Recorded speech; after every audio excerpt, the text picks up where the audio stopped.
Hi అండి, అందరికి నమస్కారం. మేము అందరం కలిసి చేనుకి అయితే వచ్చేసినాము అత్తమ్మని కలవడానికి. అత్తమ్మ అయితే పెరడికి నీళ్ళు పెడతా ఉన్నది. ఈసారి మా చేనులో పెరడు పెట్టిరనమాట. అయితే మా అత్తమ్మ పెరడుతో పాటు కూరగాయలు కూడా పండిస్తూ ఉన్నది. బెండకాయ, ఉల్లిగడ్డ, అలిసెంతకాయ, ఇంకా పెసలు. నేనైతే పెసలు తింటా ఉన్నా.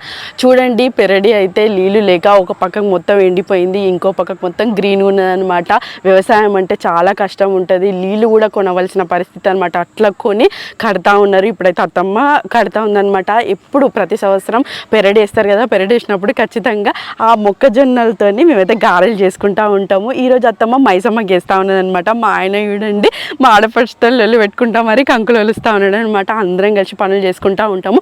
మొక్కజొన్న గారెలు, మైసమ్మ తల్లికి కొన్ని కోసినాం కదా, చికెన్ కర్రీ వండుకున్నాం అనమాట.